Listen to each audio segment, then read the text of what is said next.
My husband's been sneaking thousands to his ex-wife every month without telling me, draining our savings while I stress over bills. When I caught him, he lied, said it's no big deal. Now I'm wondering if I can ever trust him again. I've been sitting on this for weeks, trying to figure out if I'm overreacting or if I've got a legit reason to be pissed. I'm 32, been married to my husband Anthony for 4 years now, and up until a couple months ago, I thought we were solid. Like, not perfect, nobody's perfect, but solid. Then I found out he's been sending money to his ex-wife, Camila, every single month. Behind my back. No heads up, no discussion, nothing. And it's not just a one-time thing. It's been going on for who knows how long. I'm still reeling from it. And the more I dig, the messier it gets. So here's the whole story. Buckle up, because it's a lot. Anthony's 35, one of those guys who's charming without trying too hard. He's got a steady job as a mechanic, makes decent money, and he's usually pretty upfront about stuff. Or at least I thought he was. We met 5 years ago at a mutual friend's barbecue, hit it off over bad beer and worse karaoke, and got married a year later. He's got this laid-back vibe that balances out my tendency to overthink everything, which is why this whole situation blindsided me. Camila, his ex-wife, is 34. They were married for 6 years before splitting up a couple years before I came into the picture. She's one of those people who always seems to have some kind of drama going on. Lost her job, car broke down, you name it. Anthony's always said she's complicated but never badmouthed her, which I respected. They don't have kids together, thank God, because that'd make this 10 times worse. Still, she's got a way of hanging around in his life like a ghost that won't leave. It started when I noticed our bank account was looking a little thinner than usual. We're not rich, but we're comfortable, 2 incomes, no major debt, saving up for a house. Lately, though, I'd see random chunks of money missing. Not huge, like $200 or $300 here and there, but enough to make me go, wait, what? Anthony handles most of the bills because I'm terrible with numbers, but I've got access to our joint account. I figured maybe he'd bought tools for work or something and forgot to tell me. So one night, I'm sitting on the couch with my laptop, scrolling through our statements, and I see it. A recurring Venmo payment. Every month, same day, same amount, $250, going to C.M. No memo, no explanation. I didn't recognize the handle, so I asked him about it. Hey, babe, I said, keeping it casual while he was messing with his phone on the recliner. Who's C.M? You've been sending them money every month. He didn't even look up. Oh, that's just a buddy from work. He's been short lately, so I've been helping him out. I nodded, but something felt off. Anthony's not the type to throw cash at people without mentioning it. He'd usually tell me if a friend was in a bind. I let it go that night, but it kept nagging at me. A week later, I did something I'm not proud of. I snooped. He was in the shower, and his phone was just sitting there on the counter. I'm not a jealous psycho or anything, but my gut was screaming that he wasn't telling me the whole story. So I opened Venmo, found the payment history, and there it was. C.M. was Camila, his ex-wife. Every month for at least the past year, he'd been sending her $250. My stomach dropped. I sat there, staring at the screen, feeling like an idiot for not catching it sooner. When he got out of the shower, I didn't even wait. Anthony, why the hell are you sending Camila money every month? I held up his phone, my voice shaking. And don't lie to me about it being some work buddy. He froze, towel still around his waist, and I could see the gears turning in his head. Okay, look, he said, putting his hands up like I was about to arrest him. It's not a big deal. She's been struggling since the divorce, and I just help her out sometimes. That's it. Sometimes. I snapped. This isn't sometimes, Anthony. This is every month, $250 for over a year. That's thousands of dollars. And you didn't think to tell me? He sighed, rubbing the back of his neck. I didn't tell you because I knew you'd freak out, like you're doing right now. That set me off. Don't turn this on me. We're married. This is our money, not just yours to throw at whoever you feel like. What's she even using it for? She's had a rough go, he said, sitting down on the couch like he was explaining the weather.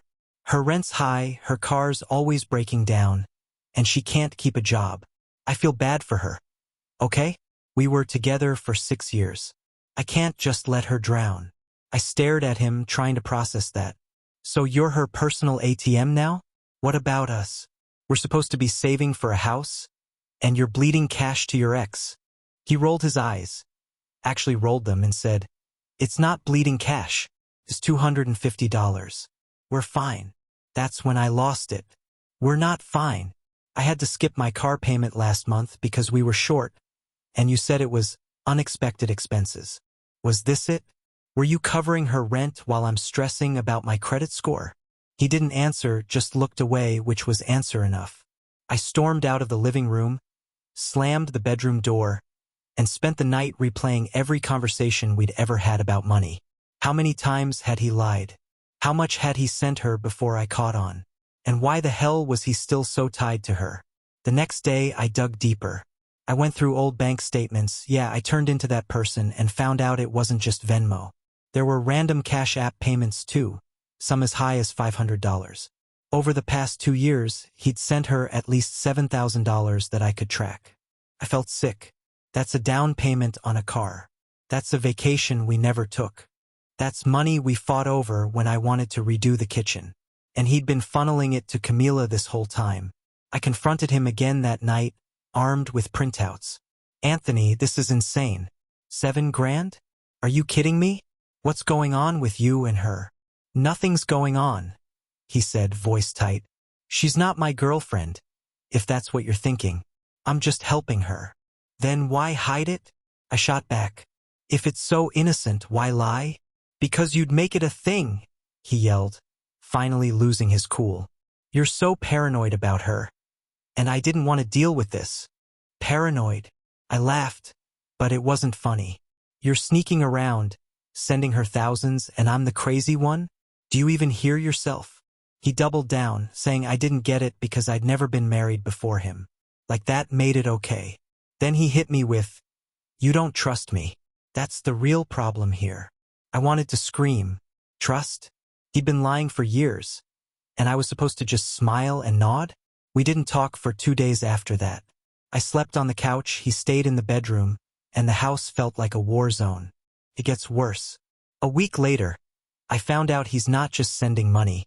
He's been texting her too. I saw a notification pop up on his phone while he was in the garage. "Thanks for the help. Means a lot. From Camila." I didn't snoop again. I'd already crossed that line once.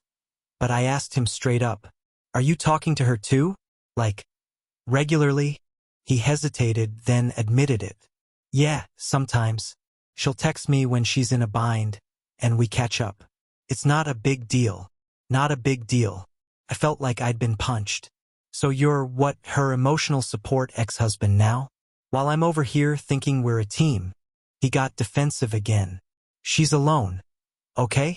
She doesn't have anyone else. I'm not sleeping with her or anything.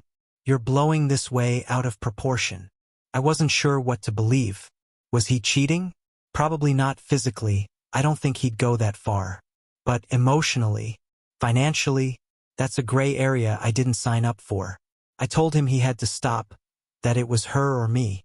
He promised he'd cut back, but I didn't buy it. He's too soft when it comes to her, always has been. She's got this hold over him, like he's still responsible for her life. Then there's the family drama. I vented to my sister about it, and she flipped out. "He's disrespecting you," she said over coffee at her place. "You don't owe Camila anything, and neither should he. Tell him to grow a spine." My mom agreed when I called her, saying Anthony's a good guy but he's being an idiot about this. Meanwhile, his parents, my in-laws, took his side. We had dinner at their house last weekend, and I brought it up, hoping they'd see my point. Big mistake. His mom said, "Camila's been through a lot, and Anthony's just being kind. You should be proud of him, not mad." His dad nodded along, adding, "You don't throw people away just because you're not married to them anymore." I wanted to bang my head on the table. They acted like I was some controlling witch for wanting my husband to put our marriage first. It's been a month since I found out, and things are still tense. Anthony swears he's stopped sending money, but I don't trust him anymore. I check our accounts like a hawk now, and every time his phone buzzes, I wonder if it's her. We're fighting more, not just about Camila but about everything. Last night, we argued over who was supposed to take out the trash, and it turned into a full-blown screaming match about trust and money. I'm exhausted. I miss the way we used to be, but I can't unsee this. He's not the guy I thought he was. Oh, and Camila? She texted me last week. Out of the blue. I didn't mean to cause trouble, she wrote. Anthony's just trying to help me get back on my feet. I didn't respond. What am I supposed to say? Cool. Thanks for draining my bank account? She's playing the victim and he's eating it up. I don't know if she's manipulating him or if he's just too naive to see it. But either way, I'm the one stuck dealing with it. I've been lurking on Reddit lately, reading posts about stuff like this, and it's made me wonder, am I overreacting? Should I just let him help her and move on? Or is this as messed up as it feels? I keep thinking about the $7,000, the lies, the texts. It's not just the money. It's the secrecy, the way he's choosing her over us.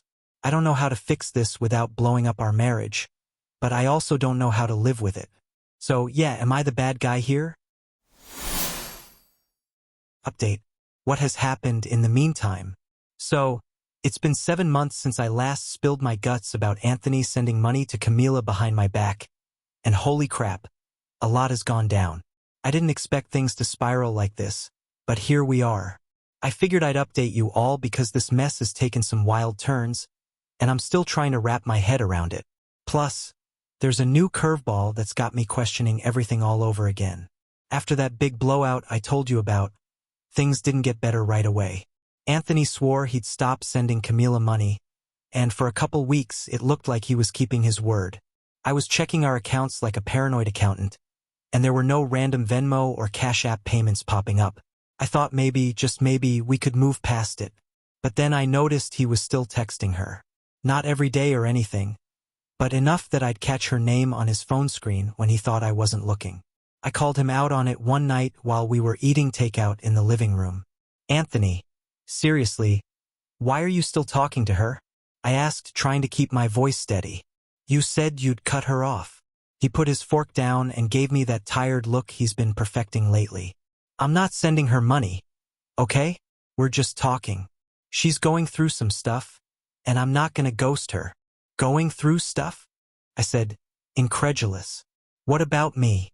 I'm your wife, and I'm going through stuff because of this. He just shook his head and said, you're making it bigger than it is. I'm not choosing her over you, but it didn't feel that way. It felt like he was keeping one foot in her world and one foot in ours, and I was the one getting stepped on. That was the vibe for a while. Tense, quiet fights that never really got resolved. I stopped sleeping on the couch, but our bedroom felt more like a roommate situation than a marriage. We talk about dumb stuff like groceries or the weather, but anything deeper? Nope. I kept waiting for him to prove he was all in with me, but he wouldn't budge on Camila. He'd say things like, she's not a threat to us, or I'm just being a decent person, and I'd bite my tongue to keep from screaming.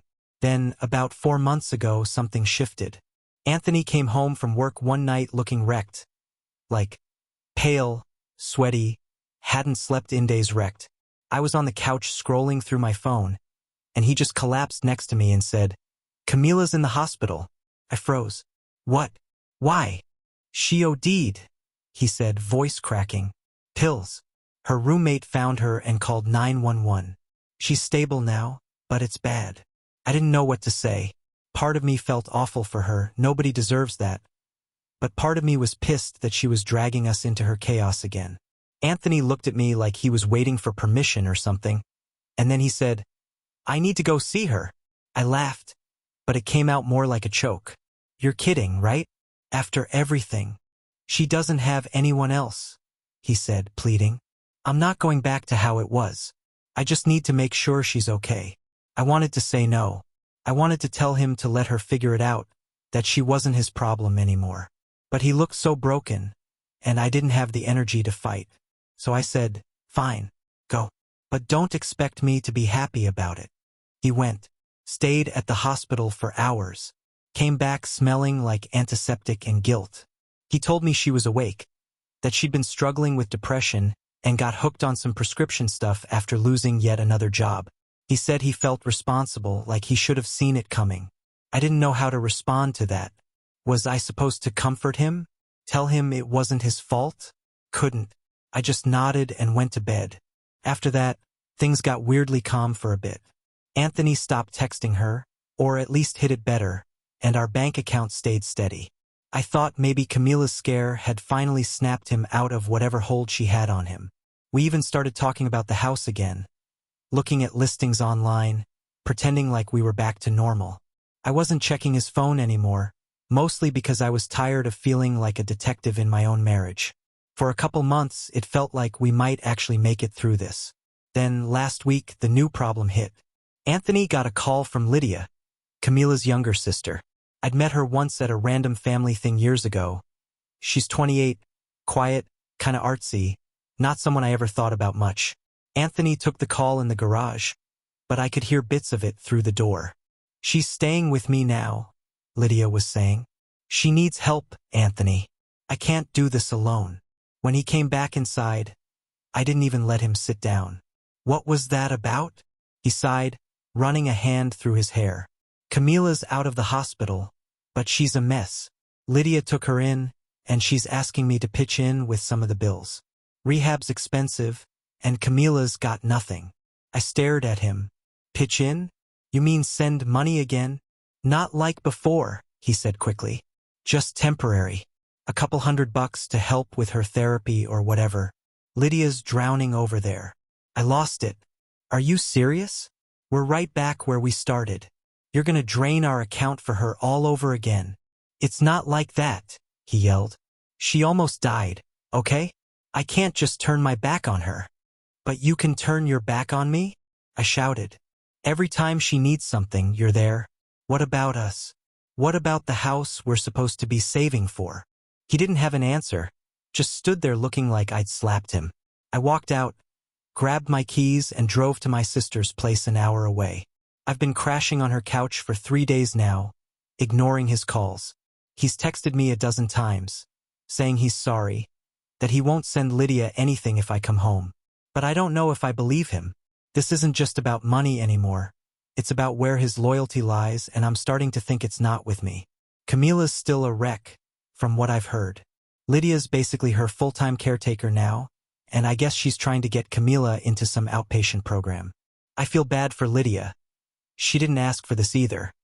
But I'm not about to let Anthony turn our life upside down again to play hero. He's been messaging me nonstop, saying he'll cut Camila off for good, that he'll even block her number if I want. But I've heard that song before, and I'm not sure I can keep dancing to it. As for me, I'm a mess too. I love Anthony. I really do. But I'm so tired of this. 7 months ago, I thought we could fix it, that he'd choose me over her. Now I'm not sure he ever will. I've been staring at our bank app on my phone, wondering if he's already sent Lydia that couple $100 behind my back. I haven't checked yet. I don't know if I want to know. The new problem's got me spiraling. Lydia's in the mix now, and she's not letting Anthony off the hook. She keeps calling, leaving voicemails about how Camila cries every night and how they're barely scraping by. I heard one when Anthony left his phone on the counter before I bolted. He didn't even try to hide it. Lydia's not manipulative like Camila, but she's desperate, and that's almost worse. It's like Anthony's got 2 of them pulling at him now, and I'm the one getting pushed out. I don't know what's next. Do I go home and fight for this? Do I walk away? My sister thinks I should lawyer up, but I'm not there yet. I just want my husband back, the one who used to put me first. But maybe that guy's gone, and I've been kidding myself this whole time. So yeah, that's where I'm at. Am I being unreasonable for leaving him over this? Thank you for watching. Like it, hit subscribe, and don't miss what's coming up.